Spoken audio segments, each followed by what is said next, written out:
Fala Corinthians, como é que você tá? Tudo certo? Seja bem-vindo ao último pré-jogo do ano. Que doideira, meus amigos. 20 de dezembro, tá terminando o ano e ainda a gente tem competição pra jogar.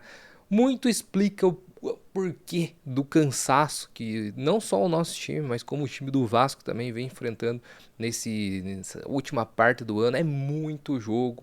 A gente já vai inclusive começar o calendário de 2026 muito antes do que já era planejado. Mas vamos lá, o que você gostaria de ver na escalação? Vamos começar por ela já nessa final da Copa do Brasil. Vem para a tela do meu computador e muito provavelmente que o Dorival vai mandar a campo é isso aqui, meus amigos. Antes, só deixa o like, se inscreve no canal também. Quem tá rumo a 50 mil inscritos aqui no YouTube, o canal ó, tá patinando, uma hora vai chegar lá. Tomara que seja agora e com o título, meus amiguinhos. Vamos lá. Hugo Souza no gol, André Ramalho e Gustavo Henrique serão a dupla de zaga. Aí no final do ano os dois acabaram se encontrando, Gustavo Henrique sendo o nosso maior destaque no ano e o André Ramalho se firmando como essa vaga que estava totalmente em aberto e ninguém conseguia se firmar. André Ramalho provavelmente será o nosso titular ali na zaga. Mateuzinho e Matheus Bidu nas laterais sem nenhuma surpresa e a grande dúvida ficava por conta da escalação do nosso meio-campo e também uma possível entrada ou não do Vitinho no ataque. Muito provavelmente o Dorival vai mandar o que ele colocou lá em Belo Horizonte contra o Cruzeiro e que deu certo também, com Ranieri, Maicon e Martinez preenchendo mais esse setor defensivo para o meio do campo e o Breno Bidon sendo o nosso armador, visto que o Rodrigo Garro não conseguiu colocar intensidade agora no último jogo onde ele entrou de titular. E lá na frente, dúvida ou não, colocando o Vitinho como titular, provavelmente vai ficar aí como o nosso 11º, 12º melhor jogador. Ele e também o Rodrigo Garro para entrar e poder mudar a partida. A gente tem algumas peças interessantes, mas muito provavelmente a gente vai com Yuri Alberto e Memphis Depay lá no ataque também.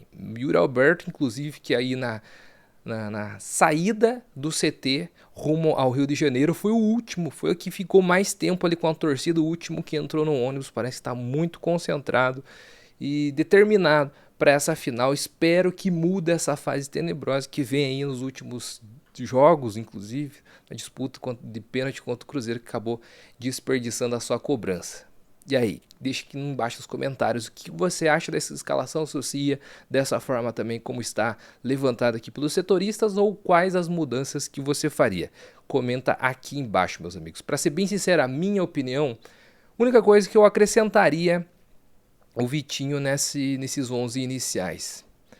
É complicado, mas eu acho que colocaria no lugar do Yuri Alberto. Demais, acho que é isso mesmo. O Rodrigo Garro, infelizmente, assim como o Carrilho, também não estão nas suas condições físicas ideais para apresentar o melhor futebol com a melhor técnica possível. E são aí boas opções para entrar no segundo tempo, assim também como os nossos piás da base ali, Dieguinho, Kaique, enfim, podem fazer papel importante também nessa grande final. Outras coisas importantes, meus amigos, também teremos um novo patrocínio, BYD. Vai estampar a parte de baixo da camisa, ali o rodapé, muito interessante, uma renda extra também, e uma parceria aí com uma empresa que não é uma bet milagre, né? Coisa interessante que eu gostaria de acrescentar aqui, um comentário também, e que possivelmente pode avançar esse patrocínio para um patrocínio definitivo e não apenas pontual para 2026. Veremos. Interessante. Aí o Coringão arrecadando muito dinheiro além das premiações da competição, também com bilheteria, também com novos patrocínios. O Corinthians é uma fonte inesgotável de receitas, porém mal administrado como sempre, devendo milhões e milhões aí, esperamos ansiosamente. Talvez pela nossa única saída, que é a intervenção judicial, enfim. Papo para os próximos vídeos. Meus amigos, tabela da Copa do Brasil, algo muito importante a ser ressaltado quanto a isso. A gente entrou na terceira fase contra o Novo Horizontino. Desde então, todos os jogos fora de casa, o Coringão está 100%. Contra o Novo Horizontino, quem se lembra?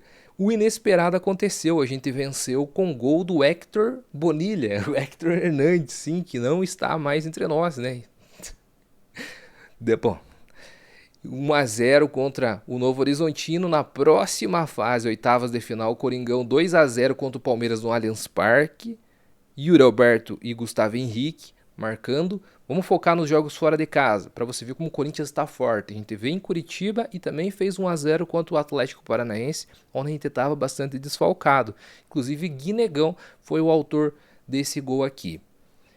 Semifinal recente contra o Cruzeiro, todo mundo lembra, Memphis Depay, e agora final contra o Vasco, ou seja, o Corinthians 100% fora de casa com melhor desempenho fora do que em casa, algo que surpreende bastante, porque o Corinthians sempre é muito forte, jogando na Neoquímica Arena e fora de casa às vezes vai lá, consegue um empatezinho para qualificar, mas não está sendo o caso, e contra o Vasco no Maracanã a gente pode repetir essa dose sim, porque o Vasco é um time bem organizado, mostrou isso na primeira perna da final, jogando na Neoquímica Arena, mas o Dorival tem como obrigação mudar pelo menos a forma com que esse time jogue para fugir dessa marcação, e agora é o Vasco que vai ter que propor jogo também, meus amigos. O Vasco jogou bem fechadinho, marcando a saída de bola do Corinthians, e agora é o Vasco que vai ter que propor. Vamos ver como que vão entrar esses times dentro de campo. Confronto contra o Vasco, voltando a falar aqui, eu já mostrei no último pré-jogo, gostaria de focar aqui agora apenas no Maracanã, porque o retrospecto geral do Corinthians e Vasco continua sendo gritantemente a favor do Corinthians, somente uma derrota aí nos últimos, vamos lá, nos últimos 15 anos, uma derrota, e o resto vitórias e empate. Lembrando novamente que o empate vai aos pênaltis, e aos pênaltis que a gente ganhou o Mundial deles em 2000. E aqui no Maracanã, onde será a partida dessa grande final, 9 vitórias para cada lado, 4 empates. E em São Januário, o Corinthians tem apenas uma derrota, uma vitória a menos. O Vasco ganhou uma vez a mais e 7 empates. O Corinthians jogando no Rio de Janeiro contra o Vasco, ainda assim é fortíssimo, bate de frente e está ali a 2% de vitórias abaixo do que o Vasco. E no Maracanã isso é completamente equacionado, e se o Corinthians vencer, passa a ter mais vitórias que o Vasco jogando no Maracanã. Isso daqui seria absolutamente incrível, mas se for para os pênaltis de ser campeão também, não tem problema, só haja coração, meus amigos, meu Deus do céu. Vamos lá, falamos aqui que o Vasco sempre freguês do Corinthians, porém em mata-mata é muito complicado enfrentar o Vasco. Apesar de todas as vezes, apenas uma, a gente ter sido eliminado por eles, vamos pegar o retrospecto desde lá atrás. Taça dos Campeões Estaduais, Inter Rio, São Paulo, 1929. Na final, o Corinthians foi campeão em cima do Vasco. Ganhamos fora e em casa. E lá em 53 é a única vez que o Vasco conseguiu avançar uma competição mata-mata contra o Corinthians, depois nunca mais. O Vasco ganhou de 4-2 e depois a gente ganhou em São Paulo de 3-1, porém o Vasco conseguiu avançar nesse torneio octagonal e Rivadavia Correia Maier. Meu Deus, semifinal em 53. Copa do Brasil, agora trazendo mais próximo, aqui o Corinthians conseguiu uma goleada, mas isso daqui não é normal em duelos mata-mata contra o Vasco. A gente ganhou no Rio e ganhou, meteu 5-0 em São Paulo. Porém, a partir daqui, o bicho começa a pegar. Mundial de 2000, 0-0, que se repetir vai para os pênaltis também, e a gente foi campeão nos pênaltis em cima deles, ou seja, jogo duríssimo. A Sul-Americana, o Corinthians conseguiu 2 vitórias, ganhando 3-1 do Vasco na volta. Em casa, beleza, aqui também passa, só que aqui já o bicho começa a pegar também. Novamente o Vasco, Copa do Brasil, e a gente só passou por conta do gol fora. O Vasco conseguiu, a gente conseguiu o empate no Rio de Janeiro por 1-1, e lá ainda existia a vantagem do gol fora de casa, onde a gente empatou em casa, e por conta daquele golzinho fora a gente acabou avançando na semifinal da Copa do Brasil, novamente a gente encontrando o Vasco. Olha só, jogo duríssimo. E mais duro ainda, quem se lembra como que foi a Libertadores de 2012, também quartas de final, onde somente no final do segundo tempo o Paulinho subiu, deu aquela testada linda, forte para baixo, explodiu o Pacaembu, num dos lances mais icônicos da nossa história.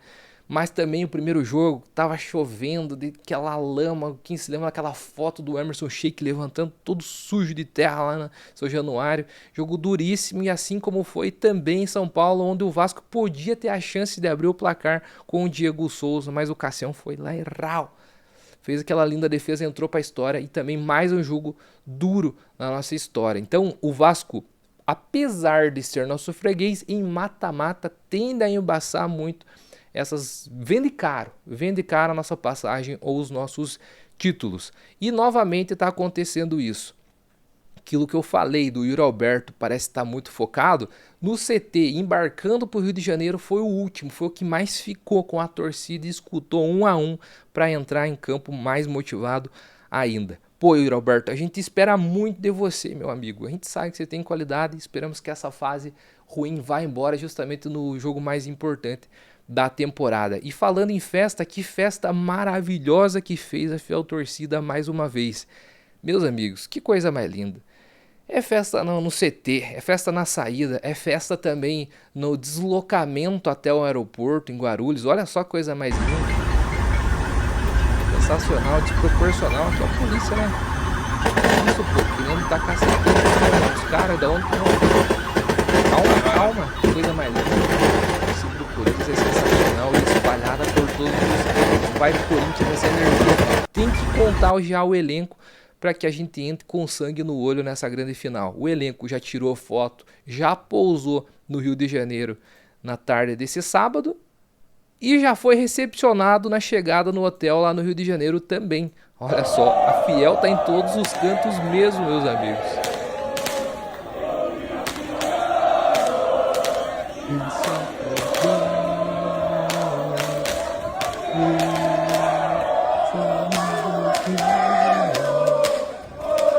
Coisa linda, meus amigos. E olha só a energia.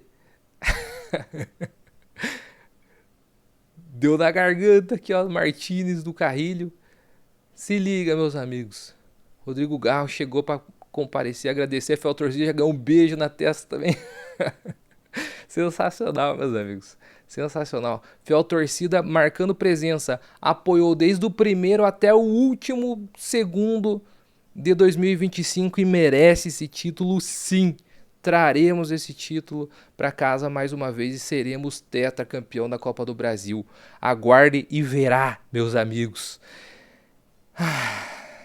Meus amigos, chega a hora, quanto antes. E uma coisa, eu falei que tem um gavião sobrevoando aqui em casa, né, a todo momento. Olha só que doideira, o que apareceu aqui em casa. Cara, ele não tá só apenas sobrevoando, se liga, deixou até uma pena aqui em casa. Que doideira, meus amigos, gigantesca. Se isso daqui não é um sinal, não sei mais o que é. Se você não viu o gaviãozinho, vá lá no meu Instagram. Ele tá sobrevoando aqui em casa, ele tá querendo me dizer alguma coisa. E essa é alguma coisa que nós seremos campeões mais uma vez. Se você não viu o vídeo também, onde a gente gravou saindo aqui de casa. Pô, a gente saiu 5 horas, 8 horas e meia de viagem. A gente foi assistir o jogo lá em São Paulo. O vídeo deu pouca visualização, deu pouco acesso por conta do mau desempenho nosso dentro de campo, acredito eu. Se você ainda não viu, para fazer esse esquenta, confere aqui também, tá no canal. A gente fez o vlog da partida, confere aí um aquecimento massa também para você ver antes dessa partida decisiva. E eu espero vocês no pós-jogo aqui também. Eu e o Fernando, aí ó, que se não viu o vídeo, eu e o Fernando fomos para São Paulo e agora nós aguardamos vocês. Respira. Para esse último pós-jogo, espero eu que com a taça em 2025. Valeu? Se o Corinthians for campeão, meus amigos, pelo menos me permita meia horinha aí de comemoração. Aí a gente vem aqui pro computador e faz esse vídeo comemorando junto com vocês. Te espero no último pós-jogo aqui do canal. Que falou, Fuales, forte abraço. E vai Corinthians, meus amiguinhos.